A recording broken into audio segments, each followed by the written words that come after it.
Now, I'm supposed to follow that, right? I mean, y'all are wrong. Set me up. Patrick, I'm supposed to follow Patrick Lativier. I mean, what a class act, Lativier.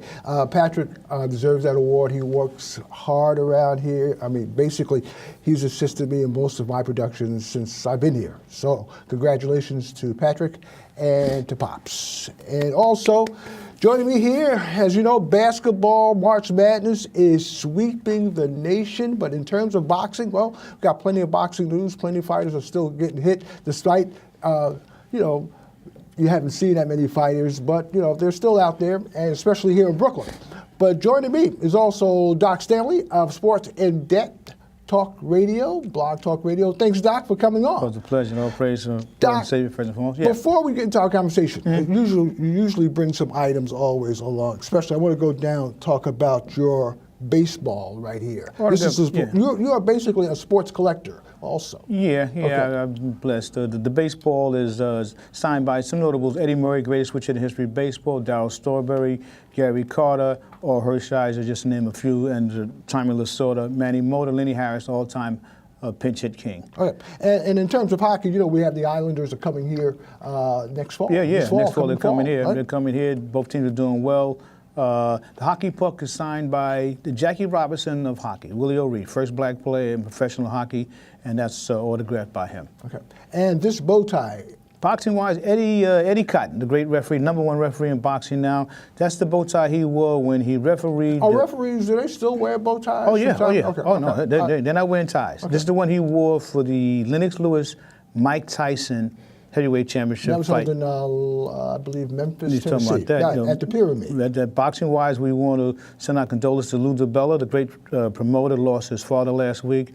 He's a Brooklynite also. DiBella Boxing, Broadway Boxing. Want to thank Kevin Rooney Jr. For a great job he always does for us, and a great show last week at the Aviator.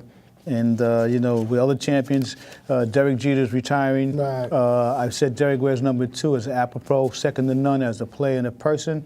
Everything Joe DiMaggio was supposed to be, everything Mickey Mantle wasn't, a real live American hero. Class act, definitely. The best. All right, Doc, we're talking about boxing right now. Curtis Stevens, who lost last fall to Gennady Golovkin. Triple G, lost to Triple G. Matter of fact, he was knocked out, I believe, in the 8th round. He's on a comeback. Curtis is not a Brooklyn boy. Brooklyn boy.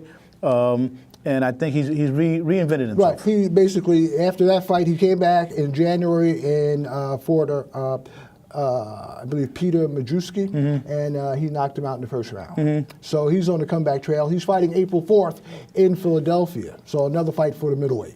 Another fight for the middleweight champion. And April 4th, the 19th of the month, Bernard Hopkins, B-Hop, is fighting again against the Russian. He's fighting April 19th. April 19th. But as far as Curtis, what do you think of his He's got a shot. chances? I mean, does he have a chance of maybe getting a rematch if he continues to win? I think the way nobody wants to fight Triple G, he's going to be the only option.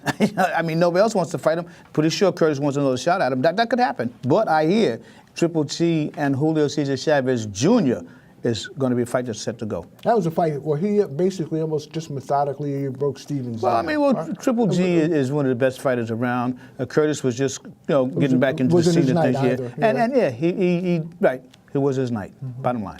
Right. Wasn't his night. All right. In terms of other fighters, also Luis Collazo, who fought Victor Ortiz, knocked him out. Back during the week of the Super Bowl, is trying to get into the Floyd Mayweather sweepstakes. Well, and he's supposed to fight maybe Amir Khan on the undercard. If you remember, Amir Khan did the color for that fight here. Khan was solely scheduled to fight Floyd. Things changed. This would propel both of them back not only into the boxing scene, but for Khan, back into the Mayweather sweepstakes. Interesting fight, very interesting fight. And you could see one of those guys being the eventual winner. I think people lean toward more Khan, but Collazo has shown that he's still a force to be reckoned with in boxing. Right. But in terms of Collazo, he's also a force. Well, I'm saying Collazo has shown that by beating Ortiz. Ortiz, heart has always been questioned, but Ortiz is a good fighter, and he beat him handedly. Handedly, no question about it. Right. So in terms of that, he'll fight. If he wins that fight, Collazo wins that fight, you believe he's next to fight Mayweather maybe in September? Because Mayweather only has about 3 more fights. He's got 4. He's got 2 this year and figure 2 next year. I think if Khan wins, it would legitimize Khan getting a shot at him. Collazo would have to, I think, win impressively, but it would put him in the mix. it would put him in the mix. Right. In terms of also, let's look at you have the lightweight division, which is pretty much dominated by American fighters. Well, as far as also fighters in other countries, but especially the fighters here in this country are doing pretty well in the lightweight division. But the heavyweight division is the one really. Well, we got to forget heavyweight division. The last great heavyweight champion came from Brooklyn. The last great heavyweight champion in the history of this sport came from Brooklyn. Iron Mike Tyson. We've seen the last of that. What Mike Tyson brought to the game, skill-wise and personality-wise. Kevin Rooney Sr. was the last trainer that he had and the last link to the custom model era.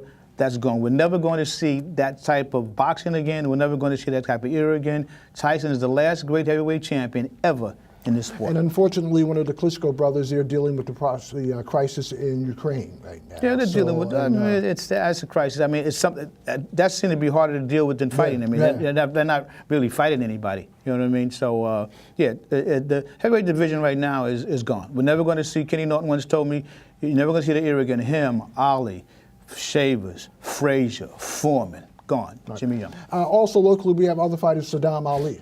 Yeah, a great little talent, making a name. His career seems going to take off. He's got to keep winning. Aviative card last week, too. The top trainers, Abel Sanchez was there. Robert Garcia was there. Is Zab Judah, is he finished, you believe? Or no, Zab's not finished because Zab always seems to come back on the scene. I don't think Zab is finished. No, Zab has to do what has to be done, but Zab's the only one that can do it. Great talent. Right. And also Paulie. When's Paulie fighting? Malinaji. I heard Paulie's fighting again, and I think the win over Zab was the key. He's got with Al Heyman, so he's in position right now for the next step. Well, Paulie can't lose. Nothing he does right now can lose. I didn't want to continue. Everything is working out for Paulie. All right, cool. Well, thanks, Doc, for coming on. Yeah, always a pleasure. I want to say happy birthday to my goddaughter and my Shakino, and happy anniversary to them out there in Brazil and Elke. Thanks. Thanks, Doc. Okay, okay. We are going to quit clowning around here and in just a moment introduce you to a real clown when we come back, the comedy of Wingman.